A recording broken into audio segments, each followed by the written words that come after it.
of Andhra Pradesh youth and fulfill the skills manpower needs of all stakeholders in line with dynamic industrial advancement. We are also taking steps to fill up 3,295 vacant teaching posts in 18 universities. Our government has signed a MOU with edX, an internationally renowned online education platform. The understanding is that EDX will provide 2,000 courses in emerging areas and advanced technologies. 12 lakh students of Andhra Pradesh will have access to these courses at no cost. These courses are prepared by the world's best universities such as MIT, Stanford, Oxford, Cambridge, etc. Each of our students will get at least one certification from these world's best universities. Due to the sustained efforts put in place by the government, the improvement in the education-related indicators such as enrollments, school dropouts, and out-of-school children has been substantial, leading to improved levels in Goal 4 pertaining to quality education of the Sustainable Development Goals. Now, aspiring healthy Andhra Pradesh. The quality of healthcare system and services in the society that define governance is considered as critical factor for Human Development Index. Healthcare is a very important factor to determine the physical and mental well-being of the people and is recognized as a great contributor to the state's economy. My government has completely revamped the medical infrastructure and medical education in the state. Maternal health care, child health care, and family health care services are ensured through 10,132 Dr. YSR village health clinics, 1,142 primary health centers, 177 community health centers, 53 area hospitals, 9 district hospitals, 3 specialty hospitals, and 3 civil dispensaries under ABVVP, 11 teaching hospitals, and 15 specialty hospitals under medical education. Apart from these, 542 UPHCs are facilitating health access to the urban population of the state.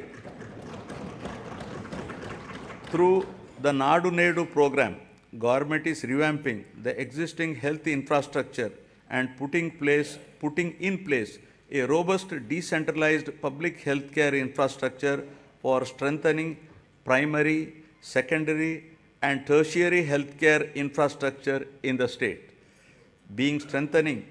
Besides strengthening the existing 11 medical colleges in the state, the government has embarked on construction of 17 new medical colleges with nursing colleges, 5 multi-speciality hospitals in tribal areas. We have recently inaugurated Super Speciality Hospital, Cancer Hospital, and Institute of Mental Health at Kadapa and Kidney Research Center at Palasa. During the last 3 years, concerted efforts have been made to increase human resources in medical and health sector by filling up the existing vacancies. 53,126 medical personnel are recruited under this mission. A medical recruitment board has been created to fill the vacancies as and when they arise. Under the innovative Unique Health Initiative of the state, Family Doctor Scheme, Doctor Program, PHCs were reorganized to ensure 2 PHCs in each mandal or 1 PHC and 1 CHC. This is a new chapter in preventive care. Each PHC is provided with 2 doctors and 12 other paramedical staff to ensure better quality of preventive health care. The family doctor, along with health team, visit the secretariats mapped to them and ensure that the same village is visited at least twice a month. They also visit Anganwadi centers to conduct antenatal and postnatal checkup. Under the family doctor program, 3.03 crore OP services, of which 1.32 crore unique patient services were provided so far to the rural people at their own villages. Towards achieving the goal of Jagananna Arogya Suraksha, towards achieving the goal of Arogya Andhra Pradesh, Jagananna Arogya Suraksha program has been launched, under which the CHOs, ANMs visit households in rural and urban areas and conduct tests at their houses. Health camps are also organized by specialists in all villages, wards, covering one village secretariat in every mandal and every ward secretariat in urban local bodies. To act as a lifeline during emergencies and provide medical assistance to the public, 1,704 vehicles have been made available for 104 and 108 ambulance services with an expenditure of rupees 1,208 crores and ensured that every PHC has at least one 104 vehicle. Under Dr. YSR Arogyeshri scheme, which aims to achieve universal health coverage in the state, is designed to cover the health benefits to all the eligible 1.48 crore BPL families of the state with an annual income up to rupees 5 lakhs, with no premium collected from the beneficiaries, and with the state being the entire expenditure of treatment, state bearing the entire expenditure treatment. The limit under this scheme has been enhanced recently to rupees 25 lakhs. Under the scheme, 2,315 empaneled network hospitals perform 3,257 procedures, including high-end procedures like bilateral cochlear implant surgery and treatment for cancer without any ceiling limit. Since 2019, about 36 lakhs patients have been benefited under YSR Arogyeshri, and the cumulative expenditure incurred under works out to rupees 12,150 crores. With a view to provide post-procedural sustenance allowance to the patient undergoing treatment under Arogyeshri, an amount at rupees 225 per day, subject to a maximum of rupees 5,000 per month under YSR Arogya Asara scheme, will be provided for as many days as prescribed by the doctor. Due to the number of innovative initiatives put in place by my government, there has been noteworthy improvement on the health and nutrition related indicators under Goal 3 of the Sustainable Development Indicator. Now about farmers, a backbone of Andhra Pradesh.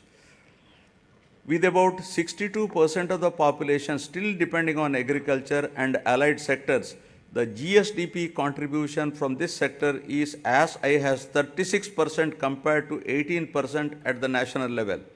My government has been supporting the farmers in every possible way to lift them from distress and make farming profitable.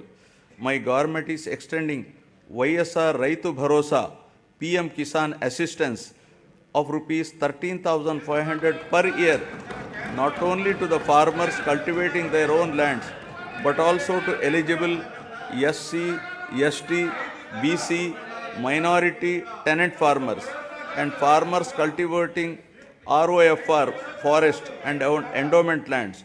My government has disbursed so far rupees 33,300 crores to 53.53 lakh farmers under the scheme till date.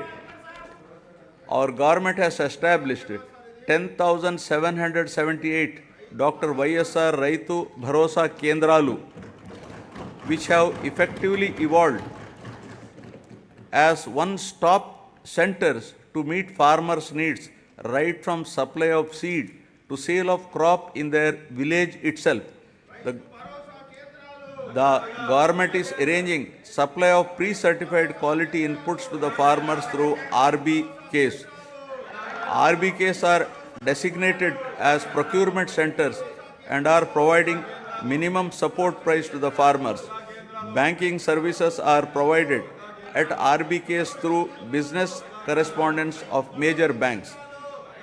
Andhra Pradesh is the only state in India to implement universal free crop insurance, where the farmer's share of premium is paid by the state government on behalf of the farmers for all crops notified under this scheme. So far, government has settled claims of rupees 54.75 lakh farmers worth rupees 7,802.5 crores.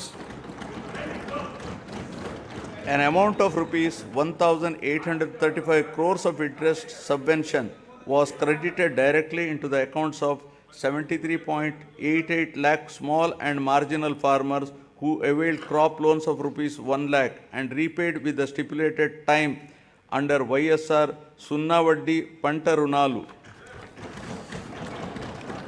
My government is providing immediate relief to the farmers by disbursing compensation for crop loss by the end of the same season itself during which losses occurred due to natural calamities. Rupees 1,977 crores of input subsidy was credited into 22.85 lakh farmers' accounts till date for the damage of agriculture and horticultural crops due to natural calamities. Through a unique initiative, my government is taking up digital recording of area sown in all the crop holdings of the farmers through e-crop booking for implementation of various farmer welfare programs mentioned above. To ensure MSP to the farmers, paddy is procured through RBKs at farm gate without the involvement of middlemen.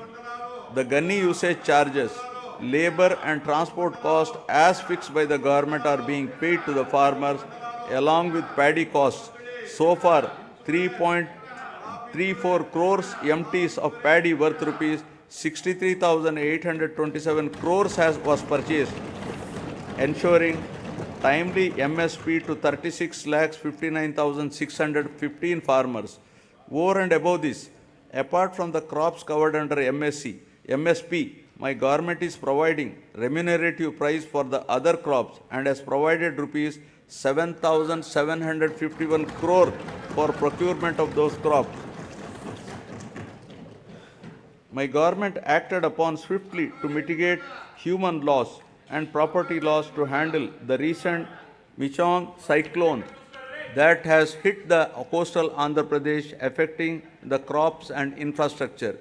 The government, besides providing relief assistance and special scale of assistance at the time of the cyclone to the affected people, has released an amount of rupees 347.55 crores for immediate restoration of the damaged infrastructure. The crop damage has been assessed and input subsidy to the farmers whose crop got damaged is in process. The government has identified horticulture sector as one of the growth engines that drives agricultural economy, increasing the production, productivity and quality of various horticulture crops coupled with value chain development and marketing linkages for better price realization are some of the key strategies intended to help in increasing net returns. An area of 5,83,240 hectares has been brought under horticultural crops in the last 4 years, duly diversifying the crops by replacing less remunerative crops like upland paddy, tobacco, sugarcane, casorena, eucalyptus, etc. Andhra Pradesh is the first state to announce MSc for horticulture crops, that is banana, turmeric, onion, sweet orange, chilies, over and above the coverage of GOI. Andhra Pradesh is the largest producer of fruits in the country, contributing 15.6% of the total country's fruit production. The state ranks first in productivity of oil palm, papaya, lime, coconut, cocoa, tomato, chilies, and second in mango, sweet orange, cashew, and turmeric in India. Andhra Pradesh state stands at second place in the country after Gujarat in micro irrigation implementation. So far, an area of 35.85 lakh acres has been covered under micro irrigation in all the 26 districts in the state since inception, benefiting 12.74 lakh farmers. Over the years, livestock sector is known to offer consistent income even in adverse seasonal conditions. The state takes pride in the country for housing world-renowned livestock breeds like Ongole and Punganur cattle, Nellore sheep, and Asil poultry. My government has put in place several initiatives to increase the income of farmers through productivity enhancement of animals, ensure remunerative prices to the livestock products, and make the fodder resources available to the farmers. The state stands first in egg production, fourth in meat production, and fifth in milk production in the country during 2022-23. Andhra Pradesh stands first in the total fish production in the country with 30% share and contributes 31% to seafood exports value of the country. The Government of India has awarded Andhra Pradesh as the best marine state for the year 2022-23. About 2.12 lakh hectares of area is brought under aquaculture and producing more than 75% of the cultured shrimp in the country, making Andhra Pradesh state as the aqua hub of India. With an avowed aim of welfare and development of fishermen families, the government has enhanced the ban relief paid during the marine fishing ban period under YSR Matsyakara Bharosa to rupees 10,000. So far, our government has disbursed an amount of rupees 540 crores directly into the bank accounts of 2,43,394 eligible beneficiaries. The ex gratia being given to deceased fishermen family in case of death of active fishermen while fishing has been enhanced from 5 lakh to rupees 10 lakhs.